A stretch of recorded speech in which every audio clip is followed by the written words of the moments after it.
Assalamualaikum warahmatullahi wabarakatuh. Beradanya saya di sini adalah untuk menyampaikan sebuah kisah berteladan dan memberi pengajaran. Akibat tidak menekan petah menjadi tajuk pilihan saya.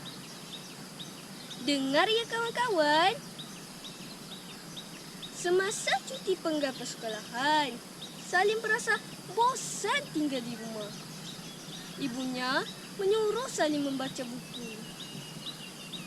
Baca buku, Lim. Rajin membaca buku menjadi orang pandai, kata ibu. Tidak mahu, bantah Salim.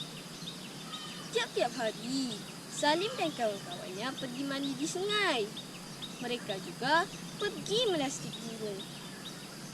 Apabila malam, Salim berasa letih dan dia tidur awal. Buku tidak pernah dibukanya sejak cuti sekolah bermula.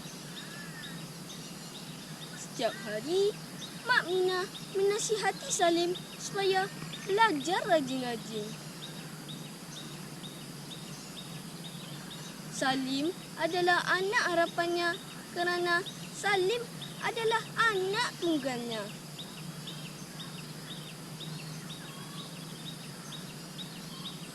Bapa Salim sudah lama meninggal sejak Salim masih kecil lagi. Hiduplah Mak Mina bersama anak kesayangannya itu.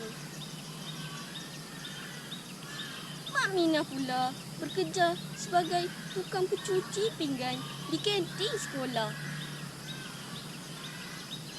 Salim ni kawan-kawan memang degil.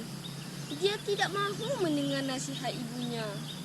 Dia tetap mengikut kawan-kawannya pergi mandi di sungai. Kebetulan musim cuti sekolah pada musim tengkujuh. Selalunya air sangat dalam.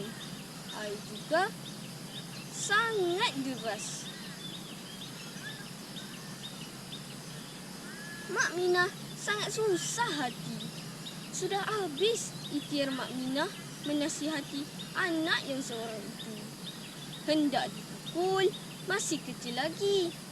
Mak Mina tidak suka Salim pergi mandi di sungai. Pada suatu malam, Mak Mina menceritakan kepada anaknya yang di sungai itu ada buaya besar. Sudah ramai budak yang suka bermain di situ ditangkap buaya. Buaya itu sangat besar, kata Mak Mina. Bagaimana rupa buaya itu? Tanya Salim. Badannya seperti biawak, tetapi lebih besar dari harimau, terang Mak Mina. Salim amat berminat mendengar cerita buaya, tetapi dia tidak pernah melihat buaya. Belum habis cerita yang diceritakan oleh ibunya malam itu, Salim sudah berdengkur. Tahun depan, Salim akan menghadapi peperiksaan UPSR. Hanya anaknya yang seorang itulah menjadi harapannya. Harapan Mak Mina supaya Salim membesar dengan sempurna dan menjadi orang yang berguna. Pada suatu hari, seperti biasa, selepas makan pagi, Mak Mina akan meninggalkan rumah untuk pergi bekerja. Jaga rumah ya, jangan ke mana-mana, kata Mak Mina kepada Salim. Tidak lama selepas Mak Mina turun dari rumah, beberapa orang kawan Salim pun datang. Mereka mengajak Salim pergi mandi di sungai dan pergi melastik burung. Mak aku marah kalau pergi jauh, kata Salim. Dekat saja, Lim, pujuk kawan-kawannya.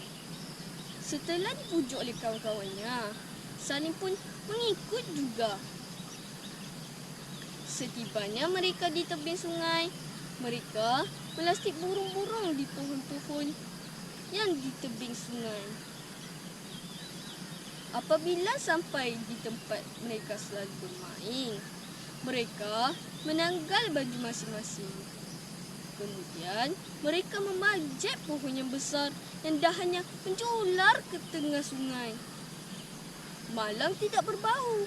Salim tergelincir dan terus jatuh ke dalam sungai. "Tolong! Tolong!" Salim menjerit. Salim tidak berjaya melawan arus sungai yang laju. Tiada kawan Salim pun yang berani menolong. Kasihan Salim itu kawan-kawan. Mereka terus berlari pulang dan memberitahu kejadian itu kepada penduduk kampung. Mereka beramai-ramai pergi mencari Salim di sungai. Tetapi Salim tetap tidak ditemui. Mak Minah menangis terseduh-seduh kerana sudah kehilangan anak kesayangannya.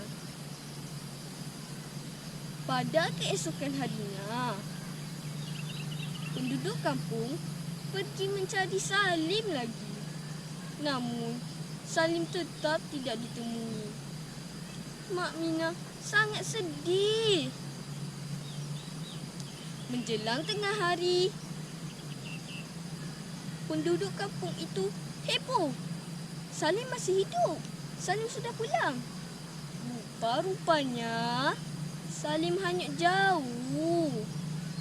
Dia berjaya melawan arus sungai yang laju. Tetapi dia tersesat di dalam hutan. Dia tidak mendapat cari jalan pulang. Dia bermalam di situ. Pada keesokan harinya, barulah Salim dapat keluar dari hutan dan mencari jalan pulang. Mak Minah sangat gembira kerana anaknya terselamat. Salim berasa insaf. Dia tahu peristiwa buruk itu kerana dia tidak mendengar nasihat ibunya. Mak Minah gembira sangat. Selepas peristiwa buruk itu, Salim menjadi anak yang taat dan suka menasihati kawan-kawannya supaya menghormati ibu bapa dan orang lain. Kawan-kawan, jika ada orang menasihati kita, itu petanda bahawa ada orang yang masih sayangkan kita. Saya akhirikan cerita saya dengan serangkap pantun. Cantik sungguh si bunga raya, kembang mekar di waktu pagi. Selesai sudah cerita saya. Di lain masa berjumpa lagi. Sekian, terima kasih. Wassalamualaikum warahmatullahi wabarakatuh.